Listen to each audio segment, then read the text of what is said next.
The anime begins in the royal capital of Paluma, a world where demi-humans are slaves, and the treatment of demi-humans is harsh. But only Bonzo was the one who showed kindness to demi-humans and paid extra for their hard work. The demi-humans tried to return the money, knowing other humans would look down on Bonzo for showing kindness to them, but his assistant Quinn told the guy to accept it since Bonzo wouldn't back down. Bonzo wanted equality for both humans and demi-humans, but suddenly his hands started to glow and with a flash of light, he vanished and was summoned to an unknown place. In the Kiro Kingdom, where Bonzo was summoned as a hero candidate. Then a minister told him they were battling against the Dark Army, so they had to summon heroes from other worlds. He brought out a crystal to assess Bonzo's powers, and all the hero candidates received divine blessings, powers beyond imagination. But Bonzo didn't receive the blessing and he was just an ordinary guy with level 1. So Bonzo asked them to send him back home, but on his right side, a blonde guy got summoned with maxed out abilities. He was no doubt a hero, and everyone left Bonzo alone and didn't pay any attention to him. So the gate got closed, and he was left alone with no one. And even the king was busy with the blonde guy while ignoring Bonzo. He was on the balcony wishing to get back home, but the gate had just closed due to their negligence in ignoring Bonzo. And their inability to send Bonzo back was the failure of their nation. So the king decided to send Bonzo up to the north of the Daba forest, where he would live out the rest of his life. They excommunicated, but they were ordered not to talk with Bonzo. So the days went by and he arrived in the north after 20 days. The king had given him a magic bag with unlimited storage, but before leaving, the lizard warned him that a dark army lurks in this forest, so he must stay alert. With that, he left Bonzo, and Bonzo was relieved that the magic bag worked the same as in his world. He had many things for survival, but he brought out a shiny sword first. Some slimes came out, but they looked harmless. He was wrong though, but with just a few hits, the blade reached its limit. Then a window showed Bonzo had just leveled up, and his stats had no number in them. Bonzo didn't know about this symbol, but it meant he gained an infinite cheat skill system. After that, his AI magic system warned him that his magic bag was enchanted with a monster luring location tracking spell, which explains why those slimes attacked him. It was the king's doing. He wanted to kill Bonzo by pulling these dirty tricks. So the system suggested the removal of the spell, and Bonzo agreed. Instead of getting angry, Bonzo thought of exploring the woods, but the system warned him of the malice ahead. Malice here is a gaseous thing that comes out of demons, so the system wanted to purify the forest. Bonzo told the system to go right ahead, and with a big surge of divine power, wait to see their reaction when they see Bonzo. After a while, the level up notifications finally stopped at level 367, but he still doesn't get the symbol of infinity, so he told the system to hide such notifications from now on. So the system showed him the shape-shifting magic and turned him into a girl, but Bonzo was proud of his gender, so he reverted back to his original form. Instead, he changed his looks and now he wanted to go to a town. The system suggested using teleportation magic, and with it, Bonzo returned to the capital. But it clicked in his mind, so he commanded the system to teleport him to his world. But nothing happened. He's stuck here. So he explored the town and thought of joining the merchant guild. But without any identification, it would be difficult. So Bonzo went to the Adventurers Guild to sign up, and there the receptionist gave him a briefing on the ranks of an adventurer. Bonzo was fine with it, and gave a fake name to register. He started from the lowest rank of E, but there he saw a girl begging the adventurers to escort her to the north with a little money. She wanted to go to that forest, where rumors say the Dark Army has gathered, so no one accepted her request. So Bonzo happily agreed to take her there with his teleportation magic, which shocked the whole room. Then the Night Lady Balasa came in to question Bonzo. They thought Bonzo was a slave trader, because teleportation magic is the rarest of rare magic that barely anyone in this world could cast. So he agreed to show them the spell and took them outside to prove it. He cast the teleportation magic and took them all to the north in mere seconds. Shocked by this, their mage Bolano thought Bonzo must be a great sorcerer of the highest order, but he told her he's just a regular guy. Then Balasa apologized to him for her rudeness, and the kid was surprised that all the malice from the woods was gone. Bonzo warned him not to disclose his purification powers to a demon. The knights got on their guard because they heard a kid was lurking in the Adventurers Guild to escort her to Daba Forest, but whenever someone helped her, they vanished. After that, she showed her true colors at last. She was a demon of a high level and turned into a wolf. Her just observed as her brother ordered, but now she wants to kill all of them.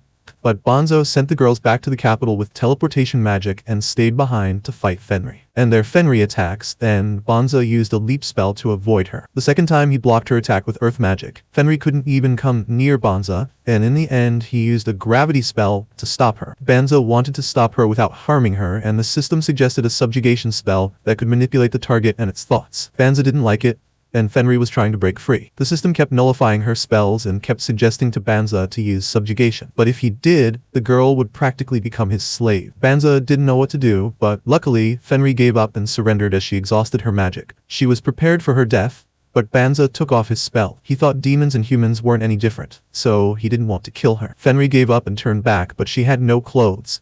So Banza gave her a cloak and asked her not to fight humans and return home. He pulled out some clothes from his inventory, but Fenry passed out. She was just exhausted. So Banza set up a camp and was thinking about how others saw him when he mentioned the teleportation spell. There, Fenry woke up and saw Banza outside. So she came out wearing the clothes Banza gave her. She vowed to Banza that she wouldn't attack humans without any reason, wanting to repay him with her life. She was happy to be used as a slave as long as she could stay by his side. Banza didn't want to own people, so Fenry gave him puppy dog eyes to torture him. But Banza didn't give in. Fenry felt like she had no reason to live anymore, and that finally convinced Banza to let her follow him. At the royal castle, the maxed out hero came back with a shameful defeat in his first fight, having lost the majority of his troops. The king asked him what happened, and the blonde hero blamed the knights, saying they lacked discipline. He claimed that when the monsters showed up, the soldiers panicked and broke formation, but he saved as many knights as he could, so the king should be grateful. In reality, he had been at the back during the fight, and when the monster showed up, he was the first to run away, blaming the knights afterward. Despite his maxed out stats,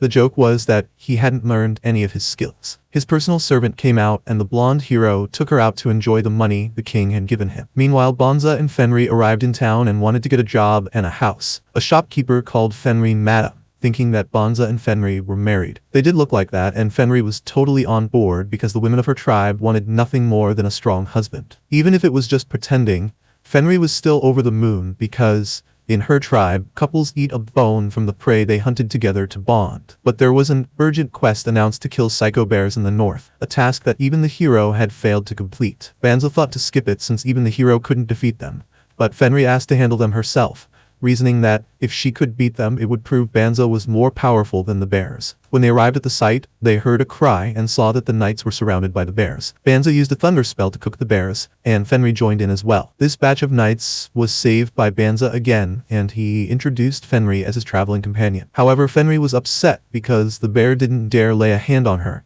and it surrendered. Fenry had the idea to keep it as a pet. Others were scared because the terrifying bear was tamed by the two of them. They went to an inn and got to know each other better. The knights asked Banza to train them because, apparently, the hero was throwing a tantrum and refused to fight until the knights became stronger. The king had ordered the knights to get stronger to join the hero, and Barisa and her knight friend wanted to get stronger too. However, Banza wasn't sure because he depended on the system. Fenry didn't like the idea of having women around, but Banza told them he wanted to live comfortably with his wife to avoid them. Fenry changed her tune after hearing that and said it was fine for Banza to train them, so Banza agreed. Away from there, the demon general Yims reported the demon king that Frey's force near Delay Forest had been wiped out by a random person, which piqued the demon lord's interest. He ordered them to bring him the person, no matter what. The next day, Banza freaked out because of the way Fenry was gawking at him. They were staying in the same room, and Banza remembered last night when she invited him to her bed, but the guy wanted to be prepared emotionally, which crushed her dream. She is a wolf, so her way of marriage is different. Banza thought of sleeping outside, but if he did, Balasa and others might suspect their relationship, so Banza had no other option but to sleep there. Fenry wanted to help Banza change clothes, and Balasa walked in. She thought she was in their way, so she left. After that, Banza started training the girls, but they were really a lost cause. Then Banza gave them a room because he got the home at a cheap price. Fenry made a meal for them, but again she's a wolf, and they eat their meat raw. So Banza cooked the food and Balasa helped him out. She came from a fallen noble family, so she had to learn cooking. Fenry was sure it wouldn't taste good, but the salad was Banza's work. She ate it and understood what real food tasted like. After that, Banza and Fenry kept hunting a huge number of high-level beasts, so others were being skeptical of them. But then, Fenry wanted to go somewhere, and Banza gave her permission. The guildmaster called Banza out to his office and told him that he had received an invitation to work under the hero to save humanity from demons. Banza had been hunting down A-rank beasts, so it caught the attention of others. The guildmaster thought it was a good chance for Banza to save the world and earn a title for himself. But still, Banza is from another world, so he doesn't have any obligation to save others and fight demons. So, he rejected the offer. When he got out, Fenry was totally beat up. She couldn't tell how she messed up in her cooking class, but she looked like a mess. She did everything extra and messed up while practicing, but she still wants to learn cooking for her hubby. On the other side,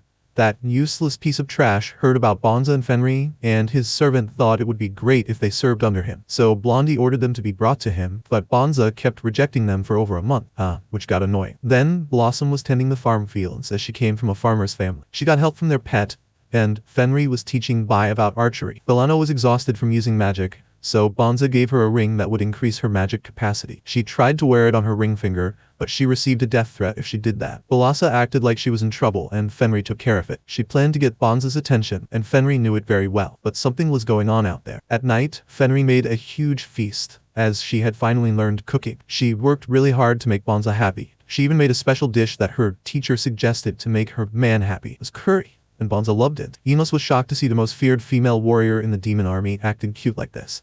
So Fenry went out to welcome her and invited Yulim inside. Yulim told Fenry she came there to investigate, nothing more. Fenry revealed she was staying with her husband, which was shocking news. Fenry asked her not to disturb her life. Yulim was still nervous, and even while she was there, Bonza wasn't scared at all. More so, she couldn't see Bon's level at all. Yulim brought up the Dilaba forest, where there were no monsters. Bonza said he had purified the area long ago. Yulim got upset and told Fenry how she could stay with the person who killed her brother and his entire troops. Fenry was stationed in that forest and already knew that her brother was killed by Bonza. As there are only a few people with purification powers, pitting his death would be an insult to her brother. Besides, Fenry said she fell in love with Bonza and his power and chose him as her master of her own free will, so her feelings won't change. The girls overheard the conversation, and Yulim thought Fenry had betrayed the demon army. So Yulim planned to fight Banza to take out both him and Fenry. But Fenry thought Yulim was trying to seduce Banza with the excuse of a fight. Even so, Banza accepted the duel, and the fight began. Yulim attempted to attack Banza and Fenry, but Banza cancelled her spell. He knew she was targeting Fenry as well. He caught her, and Yulim surrendered too easily. The next day, they revealed everything to the other girls,